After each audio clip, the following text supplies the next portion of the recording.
Welcome to our expert interview, and I'm thrilled to have with me today, back for the second time, Randy Crabtree. Good day, sir. Welcome. Rob, it's great to be here again. It's always a good time. Randy, we did a wonderful interview with you last time about what makes a good accountant great and how they stand out, how they become promotable and accelerate their own careers. And that was fascinating to talk about self-awareness and building on your strengths, finding those passions and sharing that knowledge.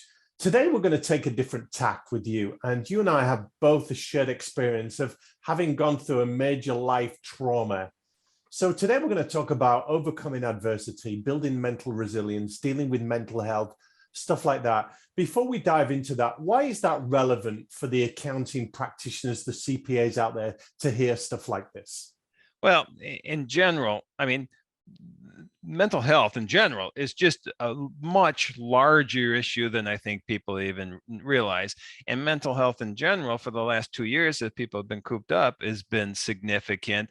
And in just an accounting industry, you're putting in some crazy hours for a certain portion of the year, and that drains on you. That drained on me. That's one reason that I ended up 15 years ago merging my firm in with another firm and starting the specialty firm Trimeric that I have now. It was just because that was a draining issue. So the traumatic of events that you and I went through, there are things just within everyday business that people are dealing with that may not look as significant, but are significant. And you're based in the USA, and I'm based in the UK. When you talk to accountants, do you, like I do, get an overwhelming sense that they are tired? They are overloaded. They are at the edge, if you like, of what they can cope with, given all the things that are going on. Yep, and I'm not as up to speed on the incentives and what's going on in the UK. I know it's been this very similar to here, but our in the US here, our tax preparers, our CPAs are in basically year 3 of a nonstop tax season. I mean, Yeah. that's the way it's been. So they are stressed, they are burnt out, they are tired, like you said, and unfortunately, that's not going to stop anytime soon. So anything you can do to alleviate some of those stresses, I think is extremely important. I had a guy over here in the UK wrote the line, "A slower day is not coming." How many It's not. things do we say? I'll read that book when I've got a bit more time, or I'll deal with that issue when my diary is a little bit more freed up. I've got some time in my calendar, but that slower day, it's not coming, Randy. It's getting more and more relentless, isn't it? It is. You would think with everybody talks about AI and technology and maybe helping our lives. It really just keeps things more hectic. There are things that change. There's always going to be change, and that's a stress on people too. This is changing. I've been doing this for 30 years, and now I have to do something different in my practice because something's changing. I don't want to deal with that. So that's Mm. just a stress for people as well. And accountants as a breed, they're not known for their agility, their ability to cope with change. The accounting profession, as we call it here, you call it an industry, it's been ever thus. Nothing much has changed. So when you throw something like COVID or recession into the mix, that ability to pivot, accountants are not well known for that. And as a result, often they struggle with coping, don't they? They do, and you people couldn't ignore that the last 2 years. You had to change. It Yes. isn't, what is the saying? Sally, same as yes. Wait, what is it? Same as last year. Sally. It wasn't same as last year. It's not the same as last year. You have to change. That is coming. You have to be resilient. You have to be able to change. I've seen during the last 2 years, I've seen some very big success stories in the accounting profession um, compared to where businesses were before. I think that's accelerated the need to change. I think that's I mean, simple things. We're in the office today. Tomorrow we're remote. Were we set up for it? If not, we accelerated that change. We had to accelerate that operation. But that's also been positive. My Mm. clients also they were all geographic in my geographic region. Now I can deal with clients all over the world, if I have a certain niche practice. that's changed. So people, they just have to deal with it and stay with the times. And you can't be, you have to be agile in today's world. True. You talk about the successes, but equally there have been failures. There have been accounting firms and accountants that have fallen short, that have not been able to cope. That's why we have the Great Resignation. That's why we have professionals asking, is this worth it? Is this where my life's going? Is this what it's all about? Is this what I signed up for? So there are some that either won't cope or can't cope and are looking for a different path. Yeah, and honestly, I mean, if we go to the theme of the traumatic events that you and I both dealt with, which was stroke, 8 years ago when I had my stroke, I didn't feel like I could cope with it anymore. I didn't think I could deal with the business anymore. And we kind of talked about this last time when you and I talked about the whole, self-awareness and looking at yourself and what are your strengths and all that. But when my stroke happened, I honestly didn't think I'd be able to work much longer. I just mentally couldn't stay with it. I couldn't do it. And that's when it took me a few years, but I looked at myself and figured out strengths and weaknesses and passions and what I enjoy doing.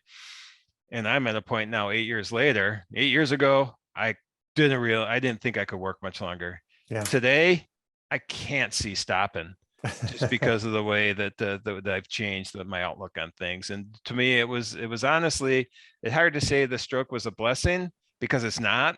I mean, nobody wants to have to deal with that, but the outcome, I'm very happy with where things are now. And your stroke, was it brought on by the lifestyle that you had, or was it completely out of the blue? It was completely out of the blue. It was, these things can just happen. So, when I had my stroke, it was actually 2 months after I won no, 3 months after I won a fitness contest. So I was in some of the best shape of my life. Yeah. I honestly, I work out all the time anyways, but I was doing extreme workouts then. And so I was in great shape. I was, I probably 35 pounds lighter than I am right now, which just means I need to get, I'm in the gym all the time, which is in my house. But that for me, I don't think it was work related. I don't think it was stress related. I was in great shape. Honestly, for me, it was just a fluke thing. I ended up having a hole in my heart and nobody knew it. And that hole allowed a clot to bypass my lungs and go up to my head and get stuck and cut off blood flow. Wow. And without getting too biological here, a stroke, for listeners, if you haven't come across it, is any kind of blockage or bleed in your brain. And I had a bleed.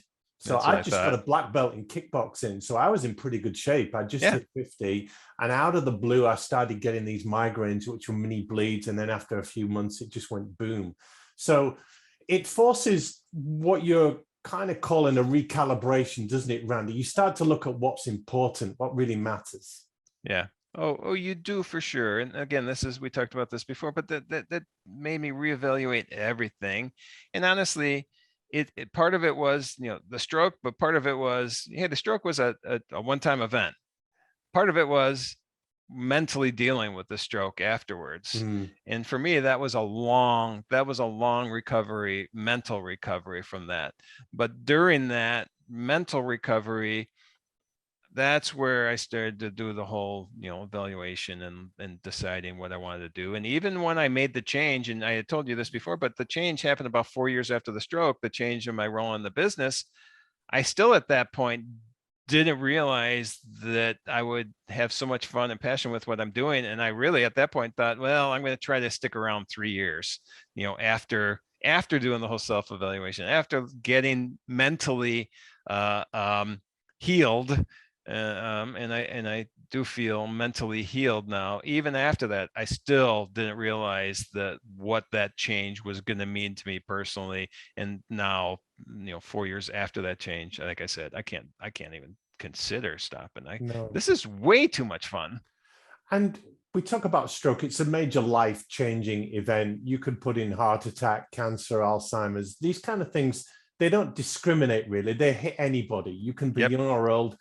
A friend in my daughter's class, elementary class, a few years ago, she died of ovarian cancer, age 11. Now, what is all that about? So let's take God out of it for the moment. That's a whole other conversation. Yep. But these things come up on us, and we find that nobody's immune from shit. Stuff happens to everybody, whether it's you or somebody close to you. All of us are contending with something. You don't know anyone in your life, and neither do I, for whom life is absolutely perfect. Right. So right. Things are happening, aren't they? And we've got to deal with it some way. Yeah, for me, dealing with it was, I mean, after my stroke, and this is just things that happen, whether it's a stroke, whether it's a heart attack, whether it's, dealing with the, I can't even imagine the death of a child that Yes. those poor people had to deal with. Yeah. You just don't know what that does to you mentally. And probably 6 months after my stroke, I was sitting in a restaurant with my family eating, and out of the blue, I just had this breakdown. It's just like 1 second I felt okay, and then the next second I'm just crying my eyes out. I'm shaking. I have no idea what's going on, and I think that was the start of, me actually realizing that I was having mental health issues related to the stroke, not because of the stroke, not mentally affecting the inside of my head, but not physical, but mental. I just couldn't, why did I have a stroke? Is it going to happen again? Will I survive if it does? All this stuff. And all these things just start going through your head, which happens in business too. I mean, it doesn't have to be the stroke. It could be, other questions. But for me, that started it. And then I just ended up for 4 years, on and off, having a breakdown, having mini panic attacks, a couple major panic attacks. And what I needed to do was seek out counselors for help. And so that, again, that you can do just in general. I never thought about going and seeing a therapist before the stroke. After the stroke, it took a while, but then I did. And I think in general, that what people are dealing with in business right now, not even right now. I mean, pandemic's one thing, but not even right now, just in general, there's stresses out there. Getting somebody you can talk to, somebody that you can share, what's going on with you, is extremely important. And I think that it doesn't have to be that traumatic event that you and I went through to still do that. And being a little bit sexist for a moment, it's harder for men in a way. We don't admit frailties and vulnerabilities. Women are much better at talking to one another and having best friends. But for a man to offload, share that they're having some problems, admit that they're struggling, you do that on the playground when you're young and you'll get beaten up. So we learn, don't we, to keep that stuff in, internalize it and cope on the outside. But on the inside, we're going through some stuff. Oh, yeah. No, it for sure. And you just have to deal with it. I went through 3 different therapists, and I think part of it was, the first one was, well, I don't like what she's saying. This is what I think. She doesn't know what she's talking about. Not wanting to be as open as I should. And I think that's exact. It took me to the third one where it finally kicked in that, hey, I don't have all the answers. I don't know everything, which is surprising because everybody would think I know everything, but I don't know everything. And I should listen to the knowledge, kind of like what I say, sharing knowledge. They're sharing their knowledge and their expertise with me, and I've got to let that be absorbed. Yeah, you burned 3 therapists. That takes some going, that, Randy. There must have been a lot of stuff going around in your head. You know what? I honestly, what would happen is it would either kick in when I'm at a conference. I don't know why it would be, but I'd be at a conference. I think it's because I'd be away from my family maybe. And so I'd start to get a little, I used to call it melancholy feeling. Yeah. But angsty, in reality, we might say angsty here in the UK. Yep. Yeah. And I would get this. And then the people I was with that I worked with would notice it, and they'd say, hey, let's go take a walk, because they knew something was happening in my head, which was good. I think it's important. One thing I think is extremely important is you can't, and you said it, we kind of internalize, you can't hide it. You can't keep it a secret what's going on, because that's where it just builds and builds and builds and builds on itself. So when I was going through this, I let the people who I work with know what was happening. I let my wife, she knew everything, because it scared the hell out of me. I mean, my mind was telling me things that I didn't want to hear. And so you have to not keep that a secret. You have to share it. You have to let it out there, because if you don't, I mean, I honestly, and I could break down crying if I think about this too much, but I honestly didn't know where I was going to go. It just, and the third therapist finally helped me kick in. And for me personally, sorry, this is not the Randy Crabtree show here, but for me personally, I finally just came to a point where I'm sure the therapist instilled this into me, where it's like, if some idea came into my head, some thought that was just make me feel down, I would honestly just say, F you, you're not real. Yeah. You don't exist. Get out of my head. I am not listening to you. And somehow that worked. But that was after, time with therapists. There's so much good stuff in here, Randy, and us both being vulnerable, I hope is helping the listeners. Let's take a moment to acknowledge the significant others in our lives, because we're in the middle of it and it's all happening in our head, but we've got wives, kids, relatives, good friends, business partners around us trying to get inside our head or comprehend what's going on and treat us or help us or support us. Right. In so many ways, it's harder for them, isn't it? Oh, it is, because they don't know what's going on. Yeah. So the part I get most emotional about when just thinking about the stroke was the reaction my parents had when they heard. Right. I mean, that just because they have no control. I mean, I'm living it. I don't have any control, but at least I'm there and I know what's going on. They have no, and they actually, I live near them, but they ended up being out of town at the time. And when I hear the story of their reaction, I can't even imagine that, being a parent myself now and thinking that your kid's going through something like that, it's just unbelievable. And then and that continues. They don't know what you're happening after you're out of the hospital. They don't know how you feel. They don't know what's going on. And that unknown is tremendous. The positive I had is, and not everybody has this, but my family was so supportive. And I know some stroke survivors who honestly don't have family to support them. And that's just tough to go through without, whether it's a stroke or whether it's cancer or whether it's heart attack or whether it's, loss of a family member. If you have family there, lean on them and hopefully they'll be there to support you. And I was very fortunate they were. Yeah. What advice can you give to the accountants listening? It could be any profession, obviously, but we're talking here on the Accounting Influencers podcast about super smart people, sometimes a little bit socially awkward. They don't communicate very well at the best of times. Right. They're all going through stuff, trying to live their life personally, trying to live their life professionally, trying to do a great job. They're very honorable people, but they could be going through some physical stuff, some mental stuff, some social stuff. We must have something to pass on to those guys that are contending with something, right, Randy? Oh, well, I mean, the one for me is honestly, if you are dealing with something, share that. And I just mentioned that before, but share it. Don't keep it secret. But also, if you're dealing with something, you can't just ignore it. You can't just dig deeper into what you're working on right now. If I dig deeper into this, that's going to go away. No, you have to acknowledge that there's something else happening. You have to share whatever that is happening, and you have to take time for yourself. I mean, I know CPAs that, take pride in the fact, or accountants, chartered accountants, CPAs that take pride in the fact that, hey, I had 3,000 billable hours this year. Well, I feel terrible for you. I do. I think that's great. Good money, but you need a passion outside of work. You need to do something that you could take your mind off these nonstop work.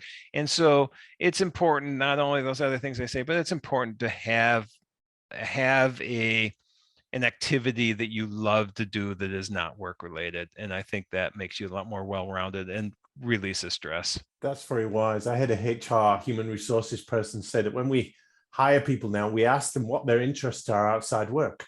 And if they say nothing, my job is my work, it's my life, it's my everything, they don't hire them. Right. Because they know that if the job goes wrong, if there's a problem at work, that's all they've got. Yep. They've got nothing else to recharge the batteries. They've got no point of sanity or foundation or platform or people they can talk to because they're so isolated. Yeah, it's extremely important. When we hire someone new, and I don't know, and I don't, again, I only do the things I like now, and part of it's not, I don't hire anymore, but so I don't know the process we go through. But when we do hire, we discuss what their passions are outside of work, and we put that on the website, which I think I see a lot more businesses doing. Sally enjoys hiking, whatever it is, and so we make that important. I am a huge fan of, and I don't know if you're familiar with John Garrett. John Garrett wrote this book. It's called "What's Your and in parentheses," and so it's okay, you're the auditor, but you play in a rock band, and Got it. You're a craft beer enthusiast, and it's your and which makes you who you are. The That's auditor right. doesn't make you who you are. It's the and portion of that is what you are, and that's so extremely important to everybody has this. And I tout John Garrett every time I talk to somebody. We personally try to do that when when we hire someone new in the business. I try to reach out as quick as possible on a Zoom link or a Teams link and just say, hey, great to have you here.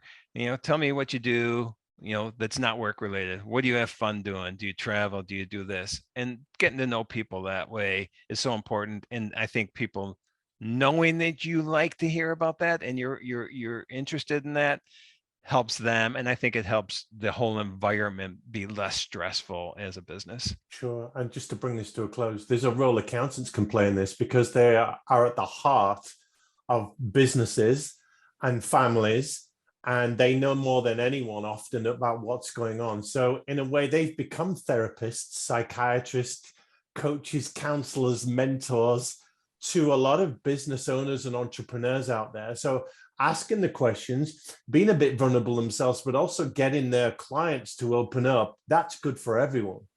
Yeah, and that honestly, as accountants are adding new services to their business, something like that's not a bad offering to somehow your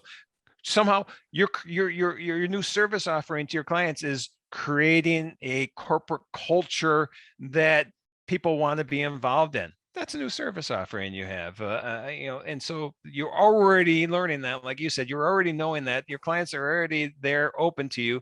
Now, you go out there and do that. All right, this is an idea. Rob, you and I are going to do that. That's probably what you're doing already, anyways. But yeah, no, that's great, Randy. Thank you so much for your passion and your insights today. That's been a very vulnerable episode, a kind of different show to what we normally do, but we're in challenging times and it needs people to step up and step out and be a little bit brave and courageous, not just for their own good, but for the good of everyone. Any closing remarks, Randy, and sending our listeners off with some inspiration?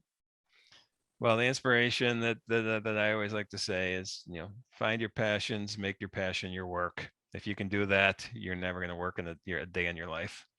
Amen to that. Randy Crabtree, thank you so much. Thank you, Rob. It's always fun. It's always fun.